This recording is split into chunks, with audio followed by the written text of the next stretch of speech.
I was talking to Kev last week about that, and we was talking about bombing.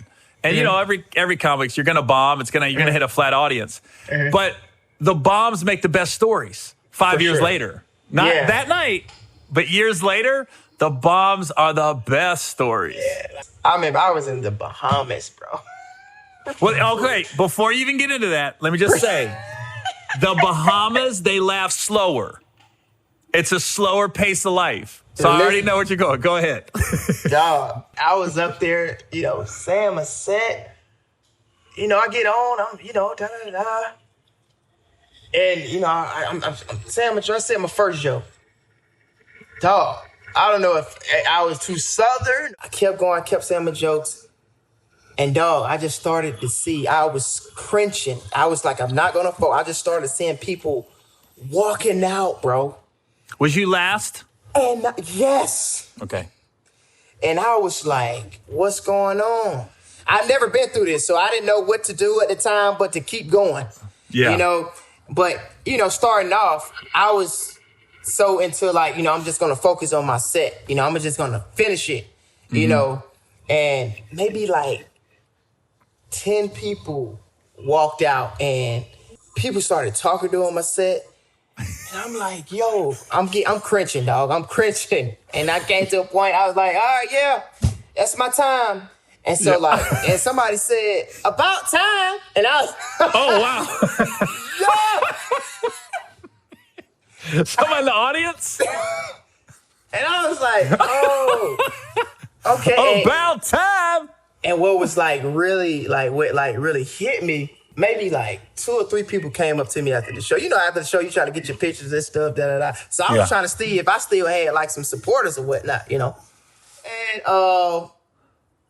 people was leaving. I probably had 2 or 3 people that stayed and was like, hey, man, don't worry about it. Just keep going.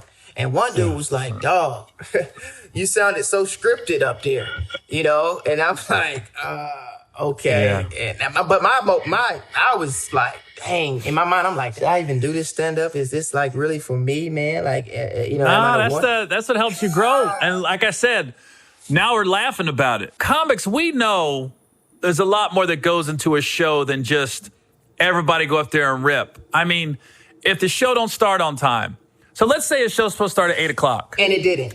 It didn't. Right. Yeah. So you got some people that get there at 7. Yeah. They get there when the doors open. They're excited for the show. So now you got people that are kind of restless already. Yeah. So the first couple comics, they're going to be probably dying because, okay, the show's going good, everything. By the time the last guy gets up there, and this is not a knock to you, don't take it wrong. If it's like an ensemble show, but there's not a headliner where everybody just came to see that dude, like a Kevin or a Chappelle or a Rock or something like that. I go, if it's just basically an ensemble and you're the biggest of the ensemble and you're going last, you got people there just to see the show. Yeah. So they're just excited for the show, so they're tired. That host was being an asshole.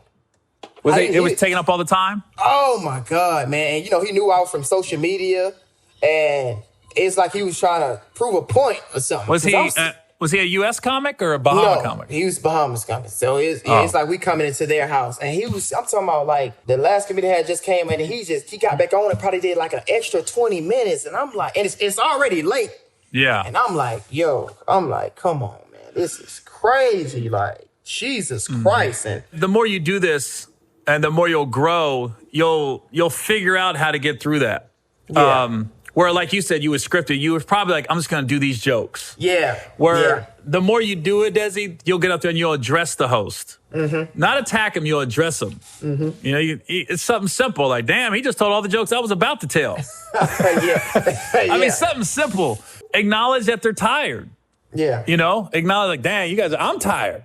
Yeah. You know what I mean? Mm-hmm. That just comes with that. I've had that happen to me. And it's funny because that's why I think we're getting to a point where a lot of headliners, they bring their own openers. They bring the host, the opener, and everything because of things you just said. That reason is when you got people that you trust, you're on the road with, you know they're looking out for your best interest. And they want to see you shine. Where if some people, it's sad, but they don't want that to happen. They want to leave the show going, I was the funniest. What a lot of young comics don't realize is if you go long and if you leave that night going, I was the funniest, and the headliner struggled and stuff, that headliner's not going to want to work with you again. Exactly. That's not cool at all.